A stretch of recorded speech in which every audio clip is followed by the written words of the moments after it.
A continuación, tendremos la ponencia titulada Enfermedad metabólica en la altura, a cargo del doctor académico de número Jaime Villena.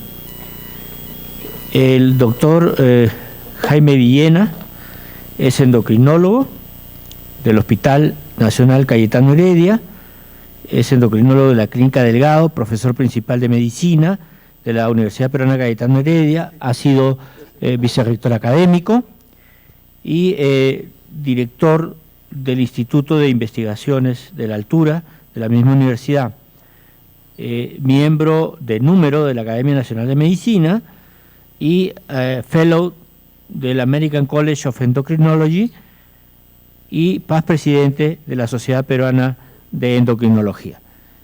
Adelante, doctor Villena. Muchas gracias, doctor Zabaleta.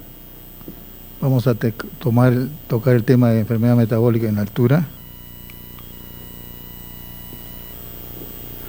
Esta es la agenda que vamos a desarrollar brevemente. Cuando uno habla de altura está refiriéndose a niveles de altitud mayores iguales a 1500, muy alta más de 3500 y extrema más de 5500. En el mundo la mayoría, 500 millones viven en el primer nivel de altitud, pero a más de 5500 solamente 14 millones. Hay que recordar que en el Perú está dividido en 9 pisos altitudinales de acuerdo a los metros sobre el nivel del mar. El más va desde La Chala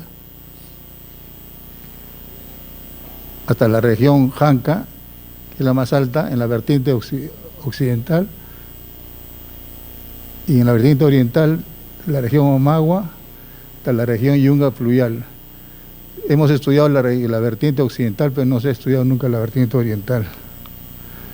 En el Perú, por lo tanto, el 27% de la población, según el censo de 2017, vive a más de 2.300 metros sobre el nivel del mar. Suponemos que eso cambiará estas cifras cambiarán con el sexo que está en curso actualmente. Ya ustedes han escuchado los factores ambientales que operan en la altura y las adaptaciones fisiológicas que ocurren, que mayormente no voy a incidir, pero sí en esto porque atañe a lo que vamos a conversar hoy día. Desde 1930 se sabe que la glucosa en la altura es menor que a nivel del mar, la glucosa en ayunas, tanto en hombres como en mujeres. Pero cuando se logró dosar la insulina, se vio que la insulina era semejante que a nivel del mar, en el estudio del doctor Armendia, el que hicimos nosotros, semejante a nivel del mar, y en unos estudios posteriores a nivel de mujeres y gestantes incluso más bajo. Esto llevó al doctor Armendia a postular la hipótesis de que hubiera mayor sensibilidad a la insulina en la altura, y esa fue mi tesis doctoral, en la cual a un grupo de varones de nivel del mar y de la altura le medimos la sensibilidad a la insulina por el método de modelos mínimos de Berman, y encontramos que efectivamente a nivel de Cerro de Pasco la sensibilidad a la insulina es mayor que a nivel de Lima. Posteriormente el doctor Castillo en el Instituto de Biología Andina demostró que el nivel de glucosa en ayunas no solamente era a nivel de ayunas más bajo, sino que también utilizando la monitorización continua de glucosa, vio que era más baja a través de un periodo de 12 horas que estudió durante el día. En el estudio que mencioné anteriormente, otro de los objetivos que nos propusimos era saber si la glicosilación proteica era igual a nivel del mar que en la altura. Entonces lo que medimos para ese objetivo era fructosamina, que es un marcador de la glicosilación los últimos tres semanas.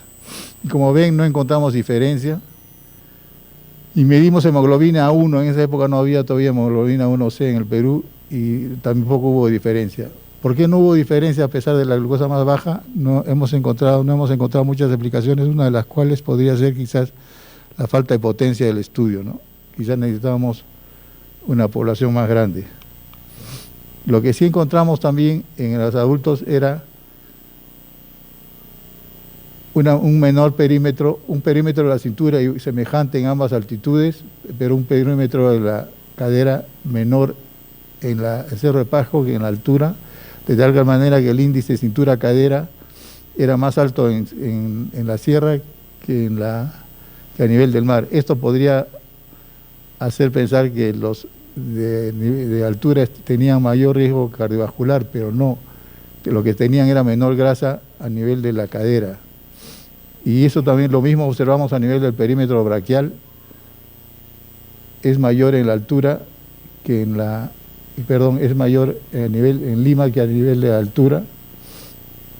El área muscular del brazo es semejante, pero el pliegue tricipital es más bajo en la altura que a nivel del mar. Por lo tanto, en este grupo de jóvenes, la grasa a nivel de la cadera y a nivel tricipital eran menores. De tal manera que si pudiéramos hacer un perfil metabólico del residente en altura, podríamos decir que tiene menores niveles de glucosa, de ayunas y postprandial. El nivel de insulina es semejante al del nivel del mar, aunque se han encontrado niveles menores en mujeres y gestantes. Hay menor nivel de leptina, y eso se ha hecho en un trabajo posterior que ya no vamos a ver, y menor, a igual magnitud de grasa corporal, y existe una mayor sensibilidad a la insulina, y de varios estudios hechos a nivel internacional se sabe que los cambios bioquímicos musculares están orientados a una mayor dependencia del consumo de glucosa. Vamos a ver entonces los datos sobre lo que es síndrome metabólico en la altura. Esta es la prevalencia de síndrome metabólico a nivel del país hechos con los criterios del ATP3. Ustedes ven que en Lima tiene la menor prevalencia de síndrome metabólico, la mayor prevalencia en Chiclayo, y en Arequipa es una prevalencia intermedia. Pero hay un estudio clave que es del año de la Encuesta Nacional de Hogares, publicada recién en el año 2012, en la cual ustedes ven la prevalencia de síndrome metabólico en Perú según género y altitud, tanto en hombres como en mujeres. El síndrome metabólico es menos prevalente en altitudes mayores de 3.000 metros que en altitudes menores de 1.000 metros.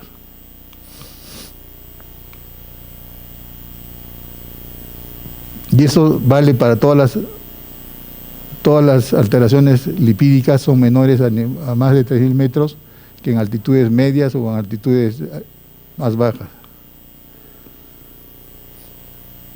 Por otra parte, igualmente ocurre con los demás factores del síndrome metabólico: menor obesidad abdominal, menor cantidad de triglicéridos, menor HDL colesterol, menor presión arterial, acá hay un error, y una glicemia menor en las poblaciones de altura de 3.000 metros en comparación con las de menos de 1.000 metros.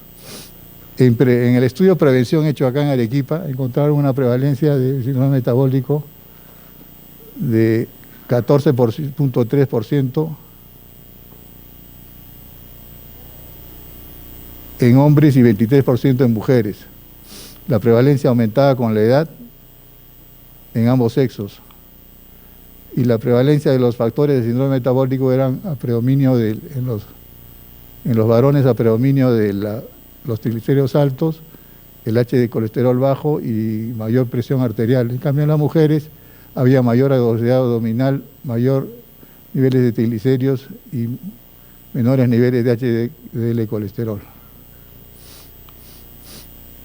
Este es un estudio interesante hecho en Puno. En Puno, para la prevalencia de síndrome metabólico, ya por los criterios del 2019, era de 45% versus 27% a nivel rural. Pero lo interesante que encontraron ellos es que, tomando una pulsometría, una oximetría de pulso, vieron que la oximetría disminuía conforme aumenta la edad y conforme aumenta el índice de masa corporal, por efecto de la hipoxia. Lo que es más interesante es cuando la oximetría baja, el riesgo de tener síndrome metabólico se incrementa. Por lo tanto, los pacientes con síndrome de mal de montaña crónico probablemente tengan mayor riesgo de síndrome metabólico y de enfermedad cardiovascular, cosa que todavía no se ha estudiado.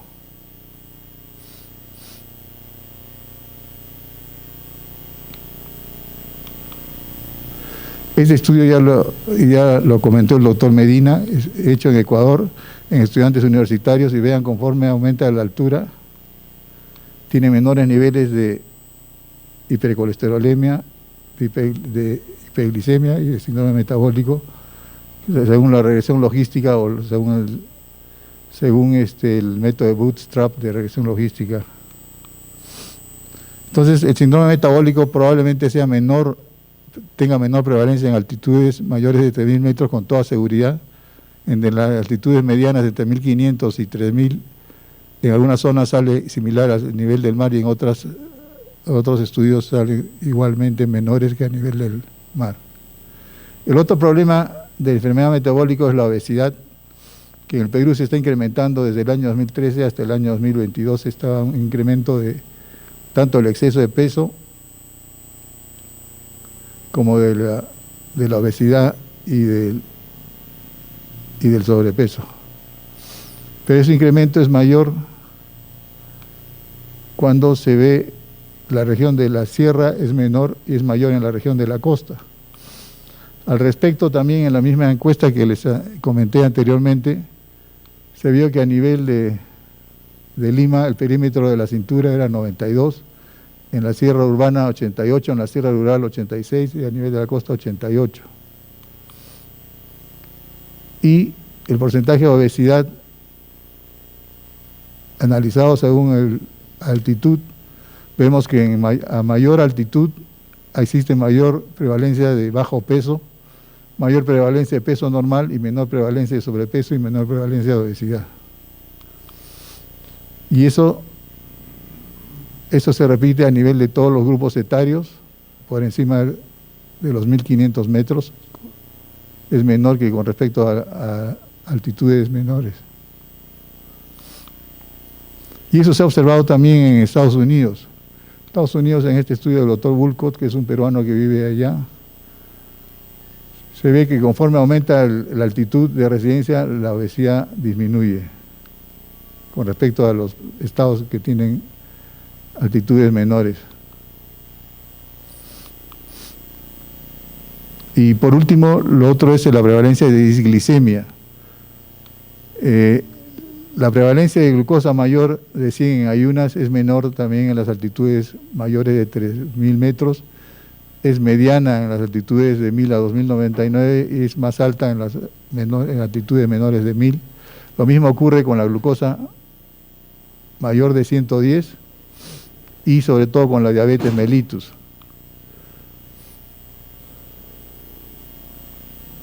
En el estudio Perú-DIAP, hecho ya hace 10 años, sin embargo, teníamos una prevalencia de diabetes de 7%, en la costa 8%, estos 7% a nivel nacional, 8% a nivel de la costa, y por primera vez la prevalencia de diabetes en la sierra está mayor que la selva, 4.5 versus 3.5.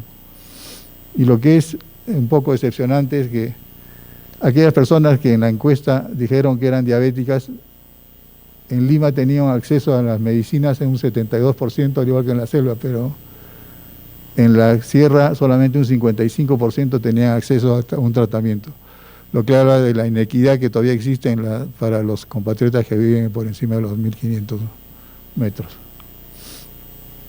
La prevalencia de diabetes, al igual que de obesidad, es menor también en Estados Unidos, donde la inequidad por lo menos es mínima. Por lo tanto, debe haber algunos otros factores, incluido la altitud, que expliquen esta menor prevalencia de obesidad y diabetes a nivel de poblaciones de altura. ¿Cuáles son las posibles explicaciones? Las posibles explicaciones son que en la altura, dependiendo de la exposición a la hipoxia, del tiempo, del grado de hipoxia y de la adaptación individual y genética, hay menor ingesta de energía, un apetito disminuido, hay disfunción intestinal, menor absorción de nutrientes y menor disponibilidad de comida en las zonas más pauperizadas. Hay mayor expendio del gasto energético, mayor metabolismo basal, mayor actividad física y mayor termogénesis. Por otra parte, el agua corporal es menor, hay mayor pérdidas insensibles por la sequedad del clima, menor ingesta de agua y por la hiperventilación. Esto va a dar lugar a una pérdida de peso corporal, menor masa libre de grasa, menor masa grasa. y en algunos casos también menor masa muscular.